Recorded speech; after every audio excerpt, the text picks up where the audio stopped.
et j'ai le plaisir d'inviter le dernier intervenant. Il s'agit de Marie Beauveau, qui est photographe. Ses travaux ont été exposés en France, à l'étranger, en Californie. C'est une photographe qui travaille beaucoup principalement sur la question de l'espace et du temps. D'un côté, soit le moment de la journée où elle prend ses photos, soit le temps qu'elle donne à la lumière pour s'imprimer sur la pellicule. Je disais que la nuit avait, dans les premières séries, à la fois tenu lieu de territoire et de protocole de travail. Donc un territoire extensif dont les limites ne sont ni géographiques ni même matérielles. En effet, la nuit n'a pas de bord précis. Elle peut se déplacer par les hasards d'un éclairage urbain. Et au-delà des particularités évidentes qui distinguent une nuit sur une plage à Marseille d'une nuit à Tokyo, c'est lorsque le noir se referme sur lui-même que la limite est atteinte. J'ai donc photographié la nuit. Je ne pensais pas uniquement aux qualités plastiques de la nuit, à une certaine cinématique, ni même à la dimension sociologique. Ce qui m'intéressait, c'était d'abord la lumière.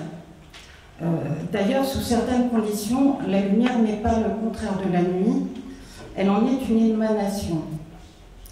La particularité de la lumière nocturne est d'être le plus souvent artificielle. C'est une lumière fixe, sans vibration, qui même lorsqu'elle est clignotante comme les néons, transforme tout ce qu'elle touche en mausolée, en cimetière, en parc d'attractions.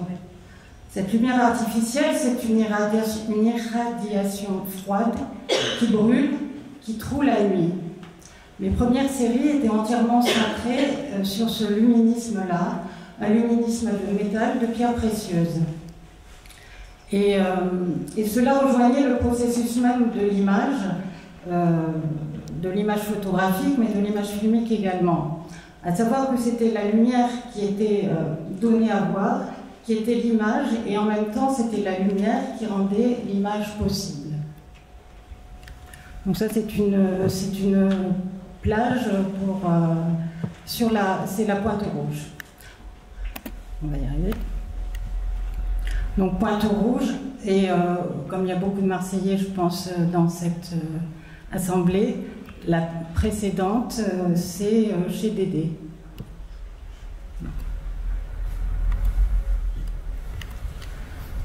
À nouveau, une image de la Pointe Rouge. Alors, on va arrêter.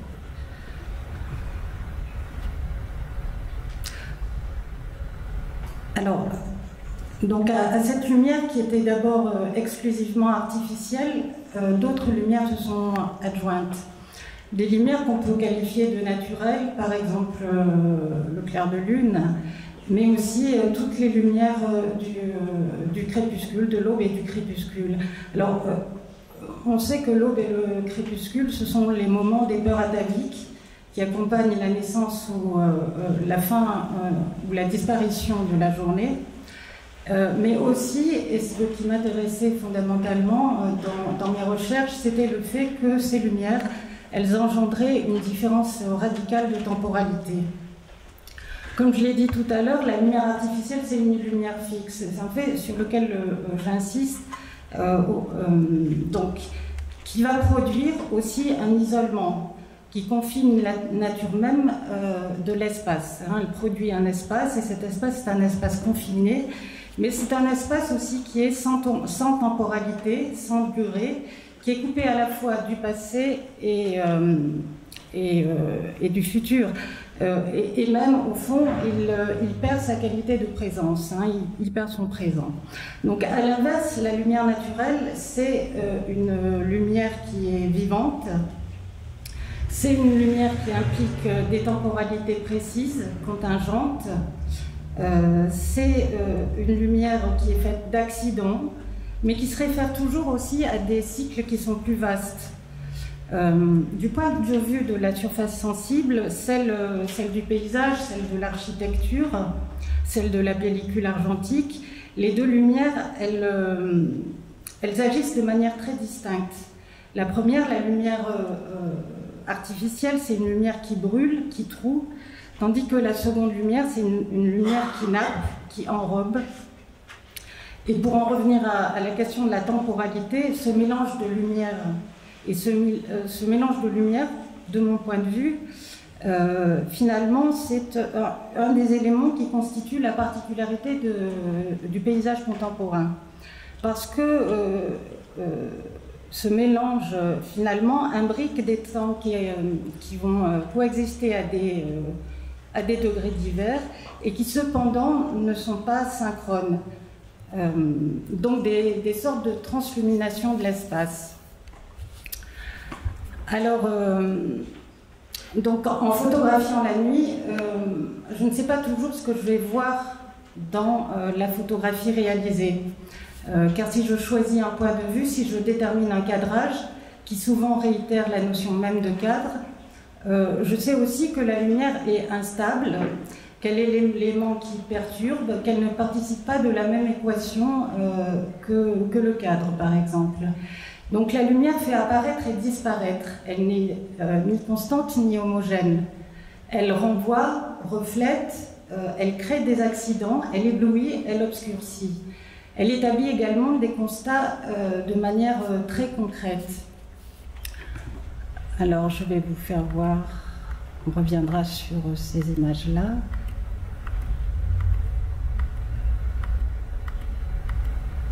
Voilà. Oui, alors il s'agit d'une série de photographies donc, que vous voyez là, qui est réalisée en 2012. Donc, voilà. Dans la photographie que vous voyez actuellement, j'ai un côté un peu Buster Keaton dès que je fais ce genre de performance. Les machines se mettent à bouger malgré moi et j'ai beaucoup de mal à ce moment-là. Donc, dans cette photographie, donc, qui est une série de photographies, je vous disais, sur un campement de Rome.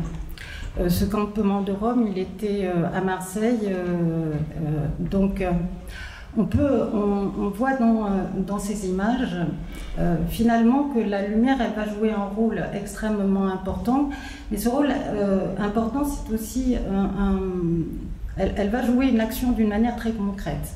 C'est-à-dire que dans cette dernière image sur le camp de Rome que j'ai photographié à Marseille, les lampadaires publics qui éclairaient le camp au début de ma prise de vue sont éteints. Alors que dans les premières images, les précédentes images que j'ai réalisées 1 ou 2 mois plus tôt, ils fonctionnent. Alors, cette disparition de l'éclairage urbain, elle répondait à un souci d'invisibilité du campement, à un besoin d'ombre, un besoin d'obscurité pour être protégé. Donc la ténèbre, l'obscurité, finalement, était nécessaire parce qu'une trop grande visibilité du campement, finalement, amène l'attention sur ce campement et par voie de conséquence, la destruction du camp. Donc il y a un écart important. Donc là encore, on a encore les lampadaires, on ne les a plus à l'image suivante. Le camp est simplement éclairé, vous le voyez, par une petite ampoule tout en haut à droite de l'image.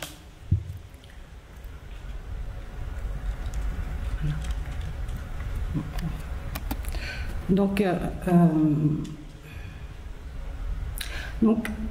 pour revenir à cette question-là, ce que je voulais dire simplement, c'est que cet écart entre 2 images dans une même série, qui peut paraître dans un premier temps anecdotique, en fait, il est essentiel. Et donc, c'est ces écarts qui motivent une partie de mon travail, et parce qu'au fond, ça engendre des transformations qui sont substantielles du visible, et surtout une sorte de transgression des catégories de perception. Ce Ce que je veux dire par là, c'est que finalement, on crée un milieu là où d'abord, ce qui semblait présent, c'est que de l'extériorité. Il y a aussi la création d'une sorte de suspension, une suspension de la part du visible de la réalité. Et surtout, ce qui est important, c'est que la part visible de la réalité ne se résume pas à sa visibilité exacerbée, à sa dimension spectaculaire. Alors, je vais revenir en arrière.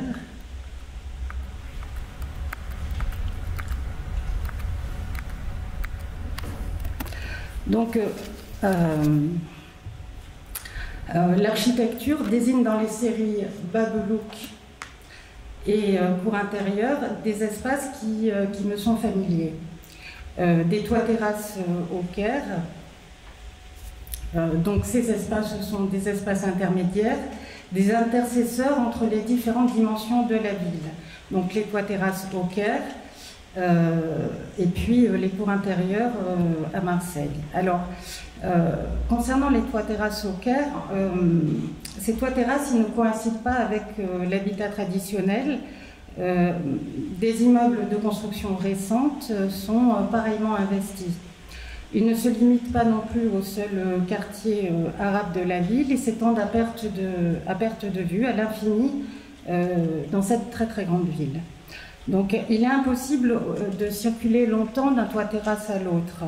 La seule circulation peut se faire par le regard, mais qui trouve toujours sa limite, sachant que la première limite, l'horizon, c'est aussi notre première limite, c'est le moment où le regard s'arrête.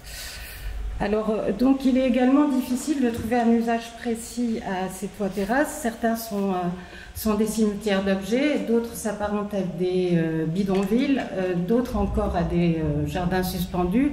Et on ne peut pas non plus affirmer avec certitude si ce sont des espaces collectifs, si ce sont des espaces individuels. Donc la plupart du temps, ces toits-terrasses étaient déserts, et ça et là, on se rendait compte qu'il y avait une petite activité.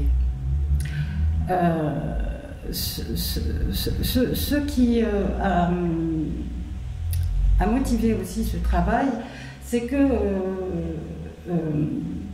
au fond, ces toits-terrasses faisaient exister une sorte de ville en parallèle, une autre ville sur la ville. Et pour moi, était d'autant plus frappant cette ville en parallèle qu'elle était séquencée, découpée par les appels à la prière et qui finalement constituaient des sortes d'unités temporelles que j'ai ensuite poursuivies pour mettre en place ma série de prises de vue. Voilà cette première image correspondant au lever du jour et au premier appel. Ici, on est beaucoup plus tard dans la journée. Alors, bon, moi, quand j'étais dans ces lieux-là, les choses qui me sont... enfin, l'idée d'un cycle photographique s'est imposée, bien sûr à cause de cette ville en surplomb, mais aussi cette ville me rappelait d'autres villes.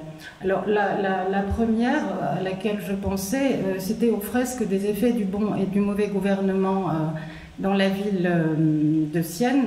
Ces fresques, elles sont exécutées entre 1337 et 1340 par Lorenzetti. Et formellement, il y avait des analogies entre ces toits au Caire sur une ville d'Égypte et les représentations italiennes du Trecento. Mais évidemment, les toits du Caire ne s'insèrent pas dans un schéma politique d'un ordre moral de l'architecture. Il renvoie pourtant, et c'est ce qui est surprenant, à la position en surplomb des villes utopiques du Moyen-Âge et de la Renaissance, toujours à l'horizon et toujours en hauteur. Alors, il y a plusieurs modèles à ce type de ville. On pourrait dire qu'un des modèles que l'on voit le plus dans les représentations occidentales, c'est la Jérusalem céleste. Lorsque j'ai travaillé sur cette série d'images, j'ai cadré sans ciel, de telle sorte que la ville soit à elle-même son propre horizon. J'ai basculé légèrement le point de vue, c'est une très légère plongée qui fait surgir une perspective cavalière.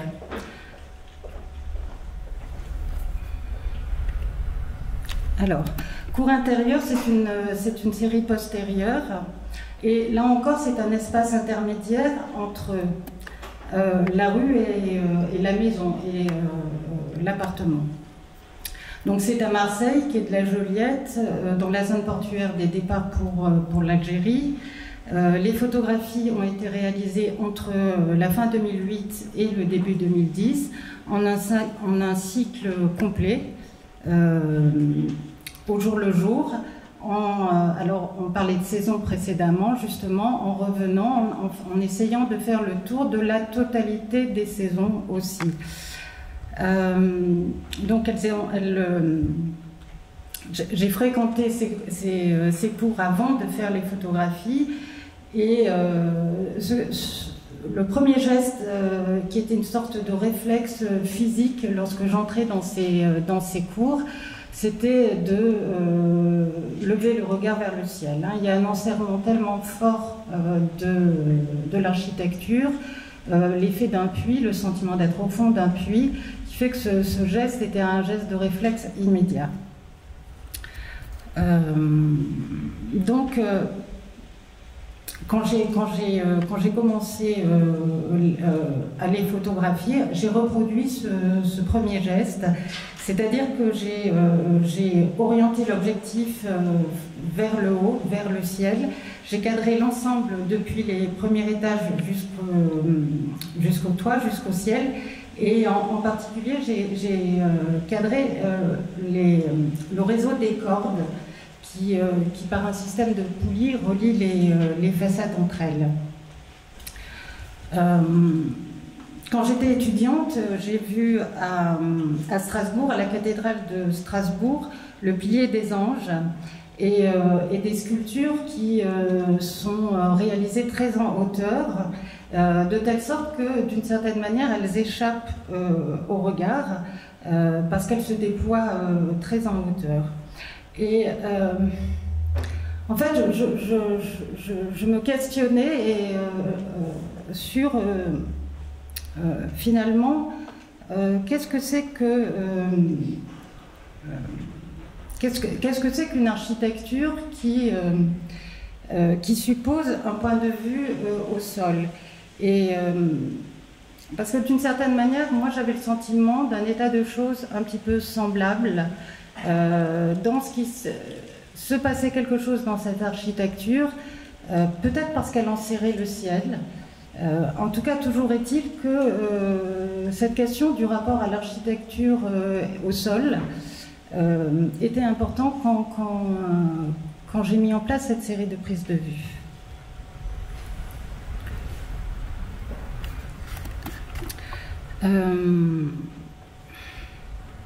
Oui, et alors la dernière chose que je souhaitais dire sur cette série des cours intérieurs, qui est une série qui a été beaucoup vue, c'est qu'il s'agit de bâtiments haussmanniens, de bâtiments qui étaient à l'origine, bien entendu, destinés à une population bourgeoise et qui se sont retrouvés déclassés. Mais ce qui était intéressant de rappeler aussi, c'est que au fond, cette architecture avec une cour intérieure, un puits de lumière, elle est haussmannienne, elle est aussi contemporaine de l'architecture carcérale et de la forme qu'elle trouve. Elles sont à peu près contemporaines, donc avec le principe du modèle de quartier de cellules construit autour d'une cour rectangulaire ou ronde, et qui s'est souvent imposé donc comme le modèle le plus adéquat pour l'exécution des peines. Alors, ici, nous passons à une autre série, mais qui est liée à la précédente. Donc, il s'agit de la série Grisaille, que j'ai commencé à la fin 2009, alors que je travaillais encore sur les cours intérieures. Donc il y a une unité de lieu avec la série précédente, parce que c'est le même site, puisque c'est toujours le même quartier, et ce sont les mêmes bâtiments haussmanniens. Et en fait, lorsque j'allais dans ces cours intérieurs, pour pénétrer dans ces cours intérieurs, je traversais des corridors qui avaient une double entrée. Donc, une partie étant sur la cour et l'autre entrée sur la rue.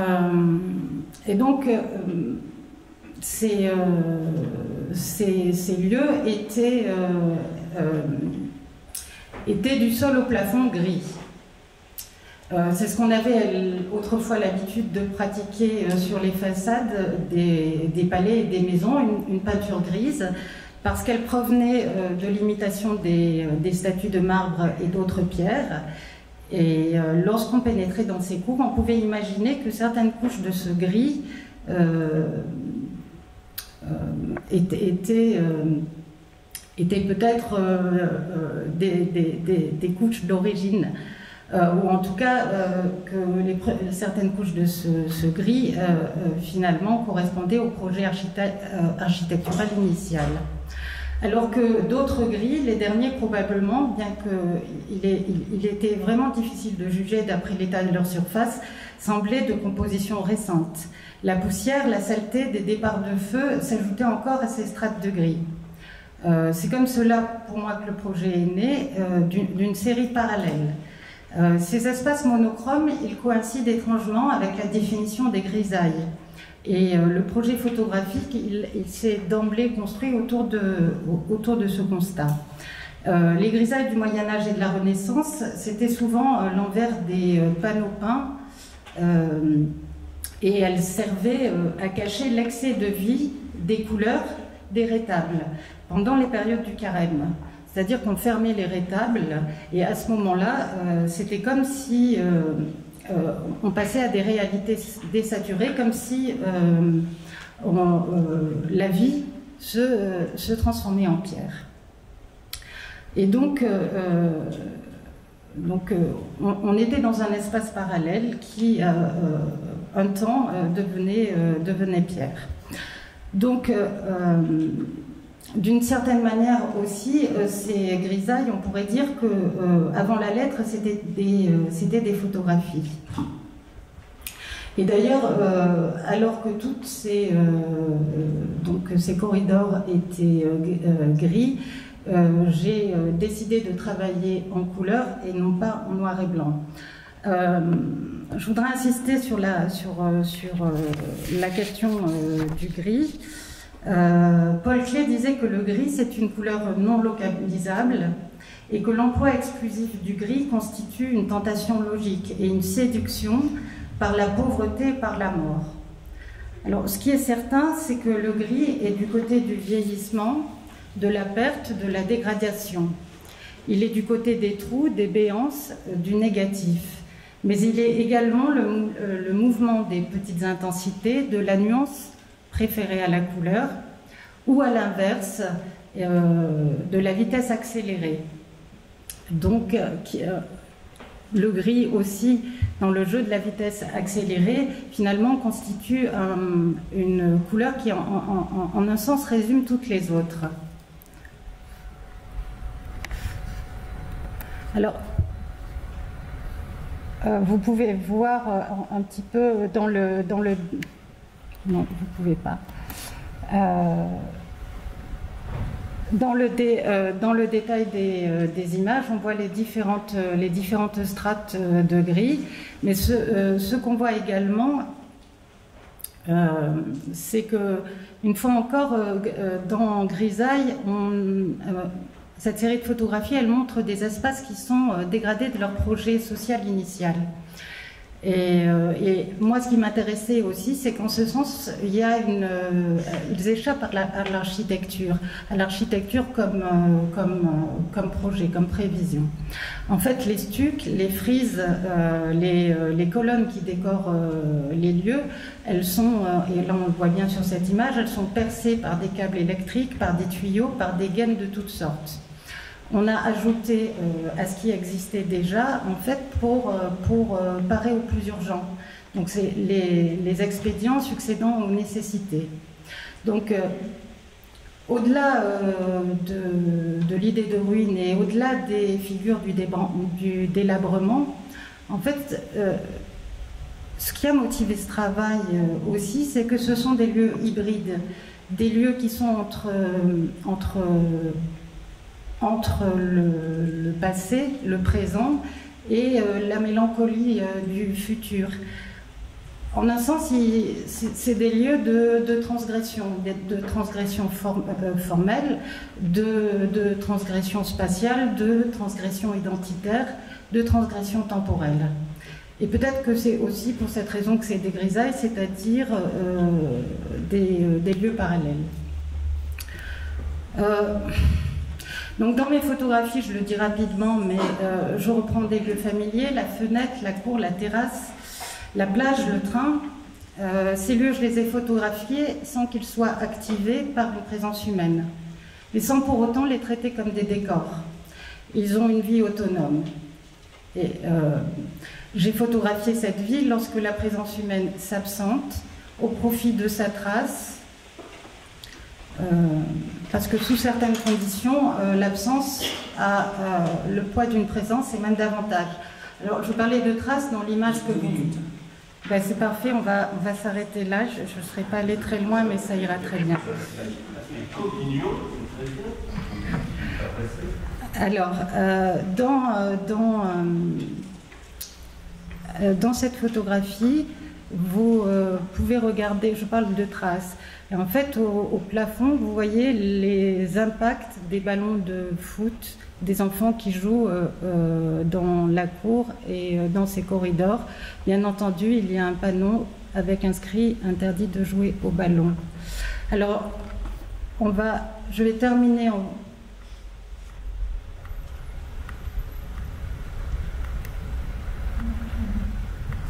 avec la série Alger, donc, parce qu'elle me permet un peu de faire le vis-à-vis avec ce qui s'est produit avec les cours intérieurs. Voilà, avec les cours intérieurs à Marseille. Donc, et puis ça me permet de parler de la couleur. J'ai parlé du gris, j'ai parlé de la lumière, j'essaie de parler de l'espace, c'est-à-dire qu'au fond du temps, ça va me permettre de parler de la couleur. Voilà. Donc, dans la série Alger, en fait, les pièces de l'appartement que j'ai photographiées étaient peintes de couleurs franches. Donc, je vous en donne un exemple précis. Ici, rose.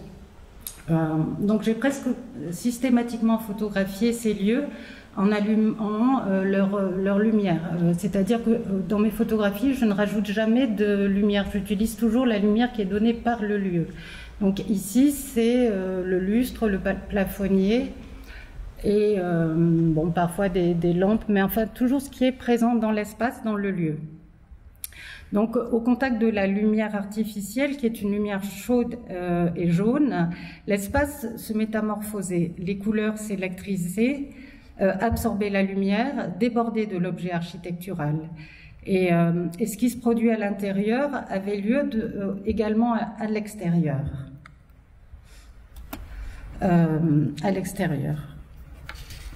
En fait, les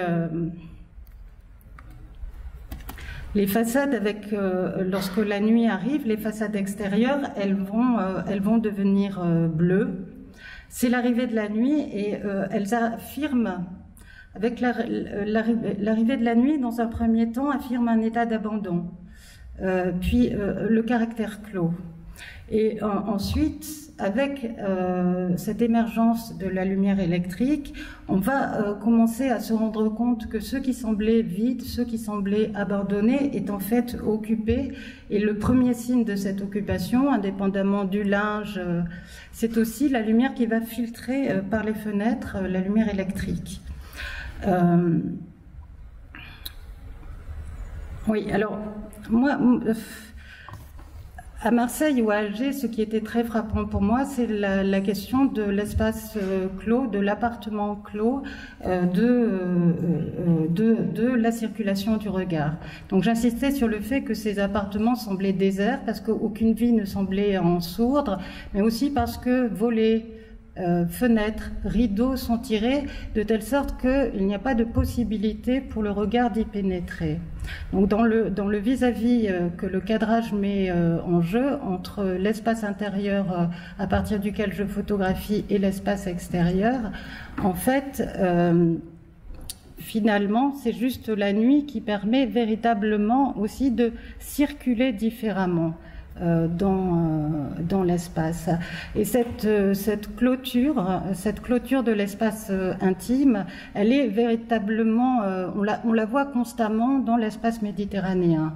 Moi, je l'oppose de manière très forte comme expérience. D'abord, une première expérience, une expérience personnelle, à ce qu'on appelle la social transparency des pays protestants.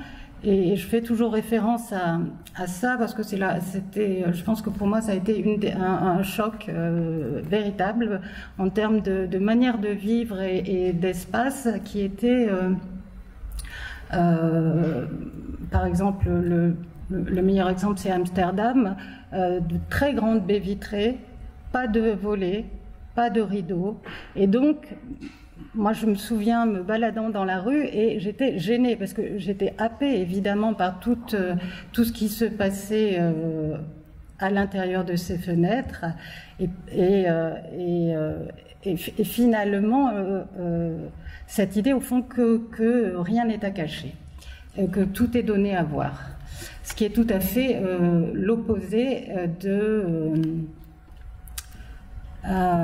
bien sûr de la culture méditerranéenne où il faut constamment un rideau, un volet, une persienne, tout ce que vous voulez pour arrêter le regard. Ok, ben moi je peux m'arrêter là.